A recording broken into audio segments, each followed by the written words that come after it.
Now, perjanjian Malaysia, jenis perjanjian ini adalah apa yang dipanggil perjanjian antara kerajaan. Dia tidak sama seperti perjanjian Persekutuan Tanah Melayu 1957 yang ditandatangani oleh semua sultan-sultan Persekutuan Tanah Melayu. Yang ini adalah antara kerajaan. Satu perjanjian antara kerajaan dan bukan perjanjian ketua kerajaan. Kan? Nampak? So sekarang MA63 atau Perjanjian Malaysia 1963 ini adalah perjanjian antara kerajaan.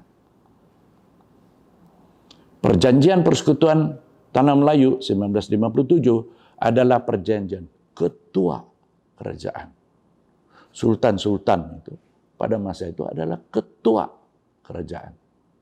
Mereka tanda tangani. Oke, perjanjian Malaysia.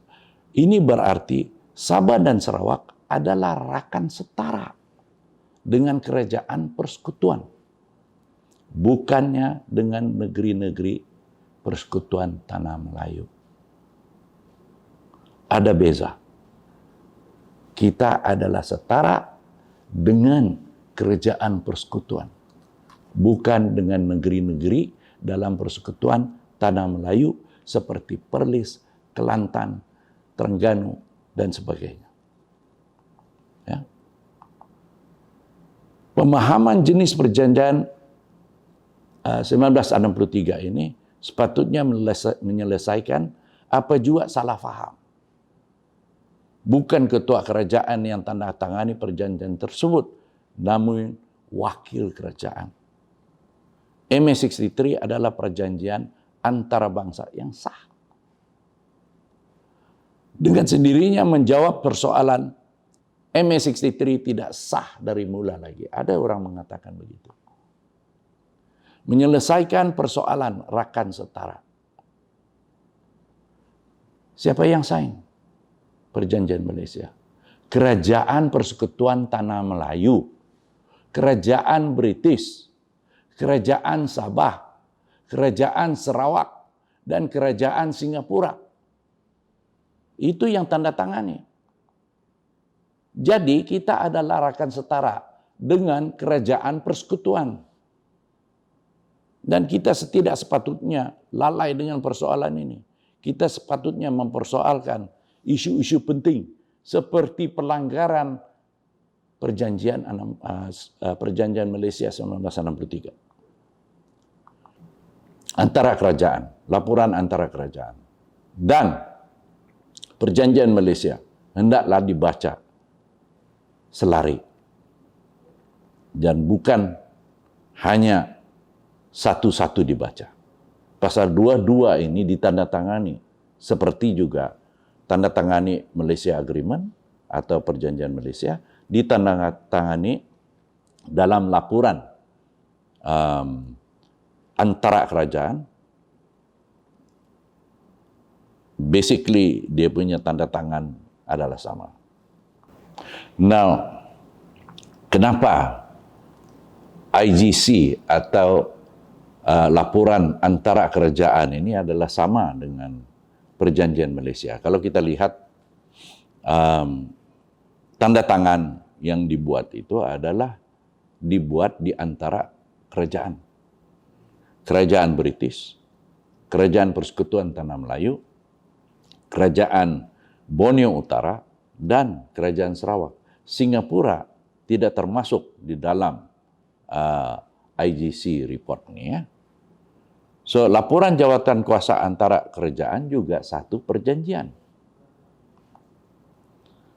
antara Persekutuan Tanah Melayu dengan Sabah dan Sarawak. Singapura dikecualikan. Laporan IGC adalah sama dengan perjanjian Malaysia 63.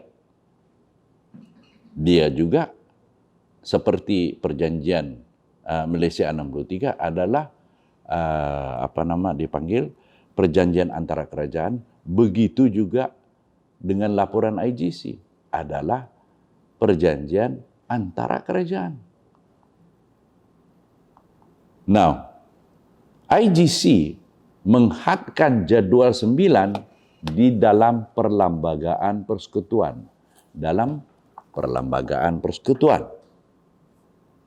Perlembagaan ini mengandungi apa dipanggil jadwal 9. Jadwal 9 adalah fungsi dan kuasa. Oke, antara kerajaan nih. Now, ini dipanggil legislative list. Artinya dia ada federal list, dia ada state list atau senarai negeri, senarai persekutuan, dan senarai bersama. Kalau kita perhatikan Annex A di dalam laporan IGC ini, ia menunjukkan bahwa penyerahan kuasa kepada persekutuan adalah terhad. Persekutuan tidak mempunyai kuasa mutlak. Oke? Ini disebabkan di dalam IGC ada dipanggil kolom 3. Dan kolom 3 ini menghadkan apa yang diberikan di bawah IGC. Ini tidak sama dengan negeri-negeri di Persekutuan Tanah Melayu. Now, dan tidak heran disebabkan ramai orang tidak pernah membaca laporan antara kerajaan. Oke? Now, apabila diorang tidak baca ini, diorang tidak paham apa itu Annex A. Bila kau tidak paham apa itu Annex A, berarti kau ingat kuasa mutlak adalah di tangan kerajaan persekutuan. Tidak. Dia punya kuasa dihadkan oleh Annex A, laporan IGC. Okay? Now, contoh had atau contoh syarat. Kita lihat di sini perkara 1 di dalam senarai persekutuan. Laporan IGC bersetuju bahwa hal ehwal luar adalah fungsi persekutuan. Dengan syarat dia menerima pakai syarat perenggan 16 dalam laporan IGC. This is subject to the undertaking on immigration set out in paragraph 16 of the report. Ramai orang tidak baca ini. Termasuk peguam negara. Tidak paham. Atau sengaja tidak mau paham. Ini merujuk kepada kuasa immigration.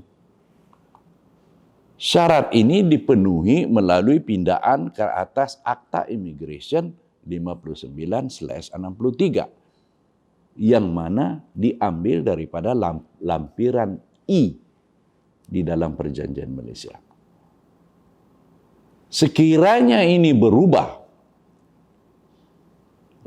sekiranya ini diubah, seperti ada yang orang mengatakan bahwa perjalanan di antara Malaya dengan Sabah dan Sarawak mesti tidak ada had.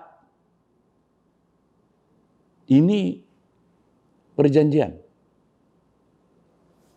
Ini bukan hak Malaya untuk mengatakan hapus. Sekiranya dibuat begitu, hapus ini, tiada immigration control, berarti fungsi hal ehwal luar balik kepada Sabah. Tidak lagi dijalankan oleh persekutuan. Itulah ada yang NGO mengatakan atau parti politik yang mengatakan bahwa perjalanan di antara Sabah dengan Melaya mestilah tidak terhad. Tidak boleh. Kecuali kau ubah perjanjian Malaysia dengan laporan IGC. So, perjanjian Malaysia 63 dan perlembagaan persekutuan. Lampiran E di dalam perjanjian Malaysia, lampiran E di dalam ini dimasukkan di dalam perlembagaan persekutuan, dimasukkan ke dalam sini. Ya. Lampiran E perjanjian 1963 mengandungi pindaan ke atas 96 artikel, 45 artikel baru, 10 daripada 13 jadual. Dipindah. Besar pindaan dia ni. Itu pasal ini perjanjian Malaysia dengan IGC ini disembunyikan. Pasal apa yang dipindah di dalam sini besar. Diorang tidak mau akun besar pindaan. Ini adalah untuk memberi perlindungan kepada Sabah dan Sarawak. Pasal British pun tahu. Tidak boleh percaya. Persekutuan Tanah Melayu tidak boleh dipercayai. Itu pasal British meletakkan semuanya. Untuk menjaga, melindungkan Sabah dan Sarawak. Sepatutnya, apabila ini dimasukkan, perjanjian NXA ini dimasukkan ke dalam perlembagaan persekutuan ini, apabila dimasukkan, sepatutnya pihak Melaya menggunakan prinsip mutatis mutandis. Tapi itulah saya bilang, tidak boleh dipercayai. Diorang ingat, kalau diorang tidak ubah, diorang boleh escape. Dan diorang boleh mengatakan bahawa saya berkuasa. Tapi dia silap. Dengan tidak membuat perubahan mengikut prinsip mutatis mutandis, tafsiran perkataan persekutuan itu berkeceramuk di dalam perlembagaan Malaysia sekarang. Seperti yang saya katakan, artikel 69 bersabit dengan cukai. Cukai itu dikutip untuk maksud persekutuan. Tapi di dalam perlembagaan ini, persekutuan berarti persekutuan Tanah Melayu yang dibentuk melalui Perjanjian Persekutuan Tanah Melayu 1957. Apabila di dalam perlembagaan ini mengatakan demikian, berarti persekutuan adalah Melaya. Bila kau katakan persekutuan itu adalah Melaya, dia bukan lagi persekutuan Malaysia. Dia adalah persekutuan Tanah Melayu, Melaya. Apabila dia katakan Melaya, berarti Sabah dan Sarawak terkecuali di dalam ini. Di dalam perlembagaan persekutuan ini. Sabah dan Sarawak terkecuali. Kau pusinglah kau punya tafsiran Melayu itu macam mana pun. Sabah dan Sarawak adalah terkecuali. Jadi, bila kita gunakan artikel 69, adakah patut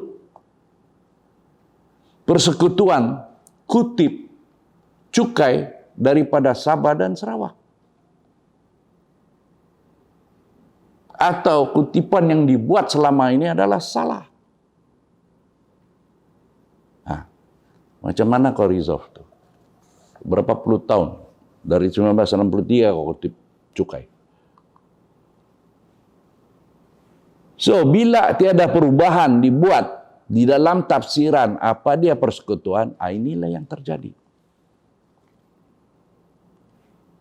Arti dia, Persekutuan Tanah Melayu sudah melanggar perjanjian Malaysia dari awal lagi. Awal lagi. Now, amat penting pemimpin dan elit pemerintah memahami interaksi di antara laporan IGC dan Perlembagaan Persekutuan. Ini karena mereka kerap bercakap tentang devolusi dan otonomi. Tapi mereka tidak paham bahawa ini berkait rapat dengan artikel 95C di dalam Perlembagaan Persekutuan. Artikel 95C Perlembagaan Persekutuan dibentuk khusus untuk devolusi kuasa dari kerajaan persekutuan atau memberi otonomi kepada negeri-negeri Borneo. Negeri-negeri Borneo. Negeri-negeri Borneo. Now, malangnya artikel 95C telah dipindah pada tahun 1965 tanpa memahami kegunaan utamanya. Dia ingat dia rebut tu kuasa. Tapi bila dia rebut tu kuasa, dia potong tangan dia sendiri. Okey. Apa dia artikel 95C? Artikel 95C adalah satu prosedur untuk memindah kuasa. Tadi itu dalam Annex A di dalam IGC itu. Kuasa itu diserahkan balik kepada Sabah atau Sarawak melalui artikel 95C. Sebelum dia diubah, apa dia katakan di sini? Dia katakan, yang di-Pertuan Agong may by order make as respect a Borneo state. A Borneo state. Okey? So berarti itu kuasa. Bila kau mau serahkan balik kepada Sabah dan Sarawak. Pertama sekali, dia mesti ditable atau dibentangkan di Parlimen. Parlimen approve, barulah pindaan ini dibawa kepada yang Duli Yang Maha Mulia yang di-Pertuan Agong. Dan Duli Yang Maha Mulia yang di-Pertuan Agong akan membuat satu order atau perintah supaya kuasa ini diserahkan balik kepada Sabah dan Sarawak. Itu dia punya prosedur. Itu dia punya reason kenapa artikel ini dibuat. Okay? Now, so perkataan asal digunakan dalam artikel 95C sebelum dipindah adalah perkataan a Borneo state. Boleh cek. Boleh cek perlembagaan, boleh cek Malaysia Agreement. Berarti pengagihan kuasa hanya khusus untuk negeri-negeri Borneo. Tidak melibatkan negeri-negeri di Persekutuan Tanah Melayu. Ada paham ke itu? Ini peguam negara ini, ada paham ke itu? Atau itu pun tidak paham atau sengaja tidak paham?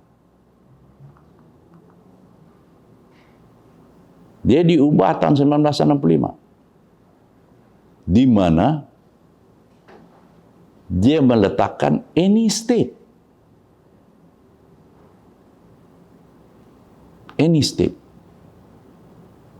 Berarti sekiranya kerajaan persekutuan memberikan balik kuasa itu kepada Sabah dan Sarawak, negeri-negeri lain boleh menuntut supaya mereka juga diberikan kuasa itu.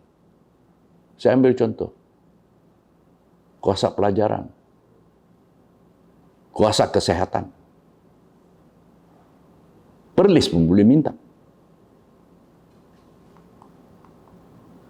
Jadi, ini hanya sebagian kecil daripada isu-isu yang boleh diungkitkan oleh perjanjian Malaysia. Sikit saja. Jadi siapa yang mengatakan mereka boleh kenal pasti dan memperbaiki semua pelanggaran ini dalam masa 6 bulan, saya panggil orang itu pembohong. Membohong. Mungkin 95C pun dia tidak tahu. Tapi dia cakap dia boleh selesai ini barang dalam 6 bulan. Itu cakap politik, Liao. Kalau cakap ilmiah, tidak boleh. Janganlah tembirang. Ini orang Sabah panggil tembirang. Itu pembohong. Banyak dokumen sejarah, rujukan, laporan buku dan undang-undang yang perlu dirujuk, pindaan dibuat ke atas perlembagaan persekutuan. Banyak. Jangan kau bilang 6 bulan boleh selesai. Saya study ini barang 15 tahun jauh. Tiap-tiap hari sekarang ini I still can find ada barang baru.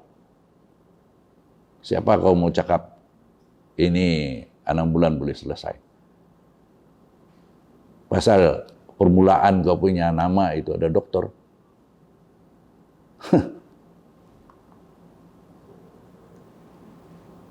Ketidaksamaan antara artikel dalam perlembagaan persekutuan itu sendiri. Ini. Orang Sabah bilang apa? Tunggang terbalik.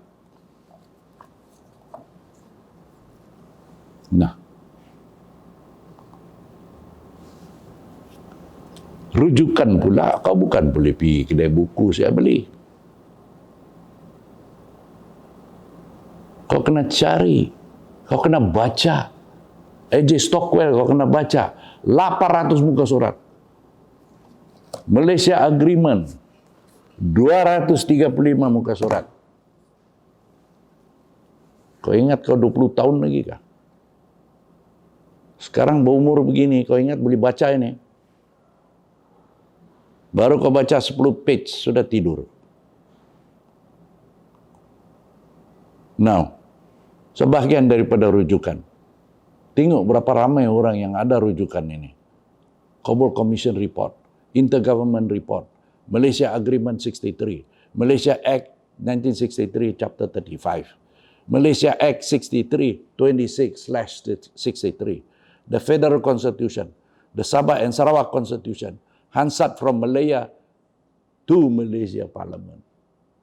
Itu pun barangkali kamu orang tiada.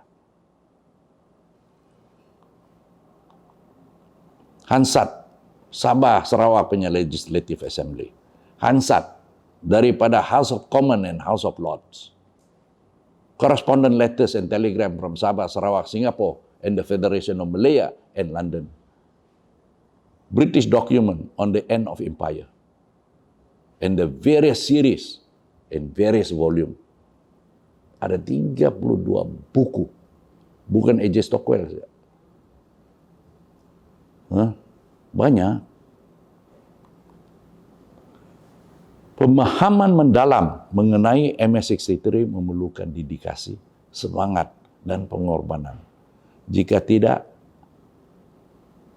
itu orang cuma melepaskan batuk di tanggap. Itulah. Ada pun MS-63 punya council. Tapi selama ini baru 1 kali bermusyawarah. Apa dia cakap? Minum kopi saja, makan kuih. Terima kasih.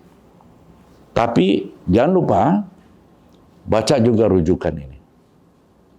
Dan apa itu roadmap formation on Malaysia. Okey? So, sekian, terima kasih.